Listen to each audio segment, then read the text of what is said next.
Hello everyone, the political master में आप सभी का स्वागत है। दोस्तों, आज की इस वीडियो में हम करने वाले हैं क्लास 12 के पॉलिटिकल साइंस का चैप्टर नंबर 1 यानी शीत युद्ध का दौर, और ये इस चैप्टर का पार्ट 1 है। तो चलिए दोस्तों, वीडियो को शुरू करते हैं। तो सबसे पहले जान लेते हैं दोस्तों कि शीत युद्ध है क्या। दोस्तों, शीत युद्ध जैसा कि इसके नाम से ही पता चल रहा है कि ठंडा युद्ध, यानी युद्ध की ऐसी स्थिति जिसमें लगे मानो युद्ध होकर रहेगा परंतु युद्ध ना हो, ऐसी ही स्थिति को हम शीत युद्ध के नाम से जानते हैं। यानी आप एक शब्दों में कह सकते हैं कि तनावपूर्ण स्थिति का होना। और ये जो तनावपूर्ण स्थिति है दोस्तों, ये स्थिति युद्ध में तब्दील नहीं होती है। ऐसी स्थिति को हम शीत युद्ध के नाम से जानते हैं। तो चलिए दोस्तों, अब जान लेते हैं कि शीत युद्ध की उत्पत्ति और क्या है ये। दोस्तों, शीत युद्ध की उत्पत्ति दूसरे विश्व युद्ध के बाद सोवियत संघ और संयुक्त राज्य अमेरिका एवं उसके सहयोगी देशों के राजनीतिक तनाव की अवधि को कहा जाता है। अभी दोस्तों, राजनीतिक तनाव की अवधि कब से शुरू होती है? तो दोस्तों, ये राजनीतिक तनाव की जो अवधि है वो 1945 से लेकर 1991 तक, यहाँ सेकेंड वर्ल्ड वार के बाद से लेकर 1991 तक का जो काल था दोस्तों, इसी काल को हम शीत युद्ध काल के नाम से जानते हैं। इस काल में दोस्तों पूरी दुनिया में दोस्तों तनाव का माहौल था, एक भय का माहौल था।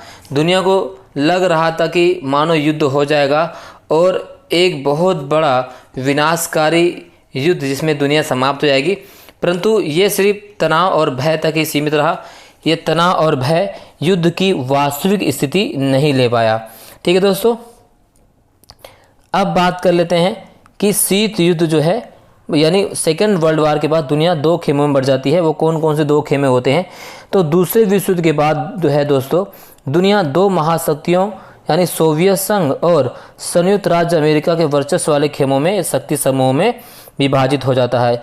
और ये शक्ति समूह एक तरफ पूंजीवादी जिसे हम अमेरिका के नाम से जानते हैं, दूसरी तरफ साम्यवादी जिसे हम सोवियत संघ के नाम से जानते हैं। इन्हीं दोनों देशों के बीच, इन्हीं दोनों संगठनों के बीच एक प्रकार वैचारिक युद्ध था। अब इसे हम वैचारिक युद्ध का नाम इसलिए देते हैं कि ये दोस्तों जो था, ये विचारधाराओं की लड़ाई इसलिए क्यों कहते हैं, क्योंकि पूंजीवादी विचारधारा जिसकी अगुवाई अमेरिका कर रहा था, साम्यवादी विचारधारा जिसकी अगुवाई सोवियत संघ कर रहा था, इन दोनों का एक ही उद्देश्य था कि ये दोनों एक दूसरे से किस प्रकार आगे निकले। और यही आगे निकलने की प्रतिस्पर्धा, आगे निकलने की होड़ ने ही शीत युद्ध को जन्म दिया और ये स्थिति लगातार बनी रही 1991 तक। ठीक है दोस्तों, क्लियर। चलिए अब बात करते हैं दोस्तों इस शब्द को, यानी इसे शीत युद्ध क्यों कहा गया, शीत शब्द क्यों जोड़ा गया इसमें। तो शीत युद्ध यानी शीत शब्द का उपयोग इसलिए किया जाता है क्योंकि दोनों पक्षों के बीच प्रत्यक्ष रूप से बड़े पैमाने पर कोई युद्ध नहीं हुआ था। यानी दो पक्ष कौन से? एक पक्ष सोवियत संघ और दूसरा पक्ष दोस्तों अमेरिका। और ये दोनों देश आपस में प्रतिस्पर्धा तो कर रहे थे, लेकिन दोनों देशों ने कभी युद्ध के मैदान में प्रत्यक्ष रूप से युद्ध में शामिल नहीं हुए। इसीलिए इसे हम शीत युद्ध के नाम से जानते हैं। यानी बस आप इस युद्ध को कागजी कार्रवाई वाला युद्ध कह सकते हैं। यानी ये युद्ध जो था सोवियत संघ और अमेरिका के बीच, जिसको हम शीत युद्ध कहते हैं, मात्र कागजों पर लड़ा गया युद्ध है। दोस्तों, चूंकि सिलेबस बदल चुका है, नए परिवर्तन के साथ सिलेबस है दोस्तों, तो आपको इस सब्जेक्ट से, इस टॉपिक से संबंधित सभी चीज़ें अच्छी तरह से आनी चाहिए। हमारे चैनल द्वारा दोस्तों पूरी कोशिश की जा रही है कि हम आप तक वो सभी महत्वपूर्ण चीज़ें पहुंचा सकें जिससे आप परीक्षा में अच्छे नंबरों से दृढ़ हो सकें। चलिए अब बात करें दोस्तों कि शीत युद्ध शब्द के जो इस्तेमाल सबसे पहले कब किया गया। शीत युद्ध शब्द का इस्तेमाल जो सबसे पहले किया गया दोस्तों, ये 1945 में एक अंग्रेजी लेखक ने अपनी पुस्तक में इस शब्द का इस्तेमाल सबसे पहले किया था। उसका नाम क्या है दोस्तों? George Orwell, right.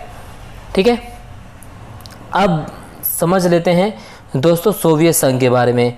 सोवियत संघ को आधिकारिक तौर पर दोस्तों union of Soviet socialist Republic के रूप में जाना जाता है, यानी USSR के नाम से जाना जाता है। U फॉर यूनियन, ठीक है दोस्तों, S for Soviet, S for socialist और R फॉर रिपब्लिक। यह विश्व का पहला साम्यवादी राज्य था जिसकी स्थापना वर्ष 1922 में की गई थी। जी हाँ दोस्तों, ये विश्व का पहला साम्यवादी राज्य है जिसकी स्थापना 1922 में की गई। चलिए अब हम बात कर लेते हैं दोस्तों शीत युद्ध के कारणों की। तो दोस्तों जैसा कि अभी तक आप सभी को तो पता चल चुका ही होगा कि शीत युद्ध का कारण क्या रहा। तो दोस्तों शीत युद्ध के जो सबसे पहले अगर हम कारणों की बात करें वो है second world war, right. Second world war ही शीत युद्ध का सबसे बड़ा कारण माना जाता है, क्योंकि यही वह युद्ध था जिसके बाद दुनिया दो खेमों में बढ़ गई। एक खेमा सोवियत संघ कहलाया और दूसरा खेमा अमेरिका कहलाया। सोवियत संघ जो साम्यवादी खेमा था और अमेरिका जिसे हम पूंजीवादी खेमे के नाम से जानते हैं। क्लियर। दूसरा जो सबसे बड़ा कारण था दोस्तों वो अमेरिका का 1945 में जापान के दो शहर नागासाकी और हिरोशिमा पर गिराए गए परमाणु बम थे। जी हाँ दोस्तों, अमेरिका ने सोवियत संघ को जापान पर गिराए गए परमाणु बम के बारे में कोई जानकारी नहीं दी थी, ना ही कोई सूचना दी थी। और इससे क्या हुआ दोस्तों, इससे सोवियत संघ के अंदर जो है ना अमेरिका या पश्चिमी देशों के मंशा को लेकर एक बहुत बड़ा संदेह पैदा हो गया। वो संदेह क्या था दोस्तों? संदेह दोस्तों यही था कि यदि हमारा मित्र राष्ट्र होकर भी, हमारा सहयोगी देश होकर भी ये हमें अपने महत्वाकांक्षाओं के बारे में, अपने निर्णयों के बारे में नहीं बताता, तो आगे चलकर हमारे साथ भी किसी प्रकार की घटना को अंजाम दे सकता था। यही संदेह की स्थिति ने, इसी संदेह की स्थिति ने दोस्तों दुनिया में शीत युद्ध को जन्म दे दिया। यहाँ से क्लियर हो गया दोस्तों कारणों में से। चलिए अब बात करते हैं दोस्तों कि शीत युद्ध का क्या विशेषताएं हैं। तो सबसे पहले जो विशेषता है दोस्तों शीत युद्ध की, वह है दोस्तों शीत युद्ध में दो शक्तिशाली गुट, यहाँ पर गुट लिख लीजिए, माफ कीजिएगा। शीत युद्ध में दो शक्तिशाली गुट शामिल थे। जी हाँ दोस्तों, ये सबसे बड़ी विशेषता है। एक शक्तिशाली गुट खेमे को हम अमेरिका के नाम से जानते हैं और दूसरे शक्तिशाली गुट खेमे को हम सोवियत संघ के नाम से जानते हैं। अमेरिका और यूएसएसआर, ये दोनों शक्तिशाली गुट दोस्तों अधिक से अधिक दुनिया के तमाम राष्ट्रों को अपने समूह में शामिल करना चाहते थे। ये पहली इसकी विशेषता रही। अगर हम दूसरी विशेषता की बात करें दोस्तों, तो दूसरी विशेषता है दोनों गुटों के पास परमाणु हथियार थे। जी हाँ दोस्तों, अमेरिका ने 1945 में तो अपने परमाणु हथियारों की जो प्रकृति थी दुनिया को दिखाई दी, और इसके बाद सोवियत संघ ने भी अमेरिका से प्रतिस्पर्धा करते परमाणु बमों को ईजाद कर लिया। यानी दोनों खेमे के पास परमाणु बम मौजूद थे और दोनों युद्ध की स्थिति में एक बहुत भारी क्षति कर सकते थे।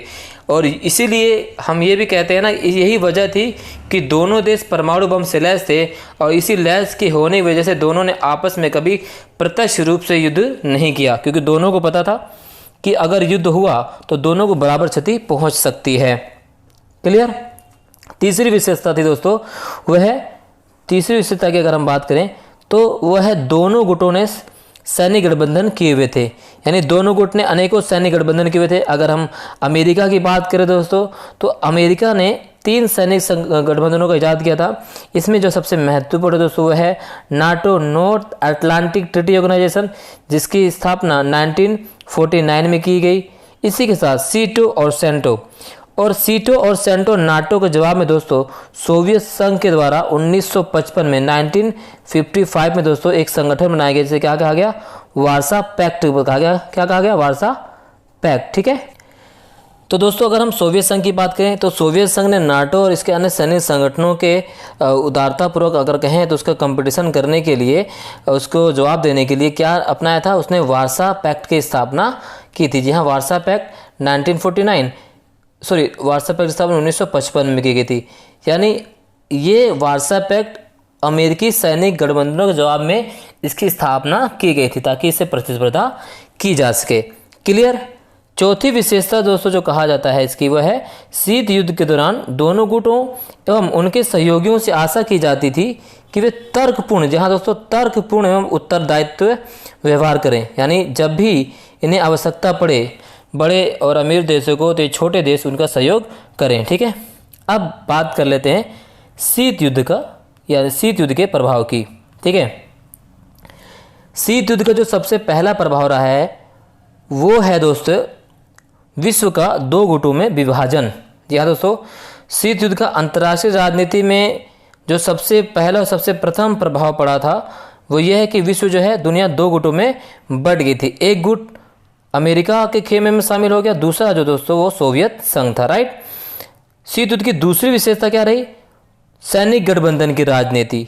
शीत युद्ध का अंतर्राष्ट्रीय राजनीति पर जो दूसरा प्रभाव पड़ा, इसका प्रभाव वो था वो दुनिया जो है सैनिक गठबंधनों की उत्पत्ति हुई।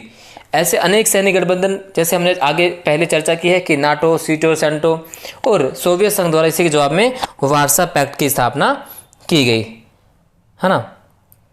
तीसरी विशेषता गुट निरपेक्ष आंदोलन की उत्पत्ति। दोस्तों दुनिया के वो देश जो अभी नौ स्वतंत्र देश थे, जो अभी आज़ाद हुए थे, उन्होंने इन दोनों गुटों से दूरी बनाए रखने के लिए, क्योंकि उन्हें अपने विकास करना था और विकास करने के लिए वो अपने अलग रास्ते की तलाश कर रहे थे, इसलिए दुनिया के तमाम देश, उसमें भारत भी शामिल हैं, प्रमुख देशों ने मिलकर एक नौ स्वतंत्र राष्ट्र मिलकर एक नए आंदोलन, एक नए गठबंधन की शुरुआत करी, जिसे हम क्या कहते हैं? गुट निरपेक्ष आंदोलन, जिसकी शुरुआत 1961 में बेलग्रेड सम्मेलन के बाद की गई। तो ये इस तरह ये शीत युद्ध का तीसरा प्रभाव रहा। चौथा प्रभाव दोस्तों वो था सशस्त्रीकरण को बढ़ावा, यानी शीत युद्ध ने दुनिया में हथियारों को होड़ पैदा कर दी। यानी अमेरिका, सोवियत संघ के जितने भी सदस्य देश थे, उन्होंने, क्योंकि अमेरिका प्रतिस्पर्धात्मक रूप से हथियार बढ़ा रहा था, सोवियत संघ भी प्रतिस्पर्धात्मक रूप से हथियारों की पूर्ति कर रहा था। इससे दोस्तों क्या हुआ कि दुनिया में जो जन कल्याणी कार्य थे वो अब समाप्त हो गए। अब जन कल्याण के बदले अधिकतर लोग जो थे, अधिकतर देश वो शस्त्रों की होड़ में लग गए। अधिक से अधिक मिसाइलें, परमाणु, है ना, मिसाइलें बनाने लगे, जिससे युद्ध में अपने आप को बचाया जा सके या दूसरे देश पर कब्जा किया जा सके। तो दोस्तों ये रहा शीत युद्ध से संबंधित सभी महत्वपूर्ण फैक्ट। इस वीडियो में आज के लिए बस इतना ही।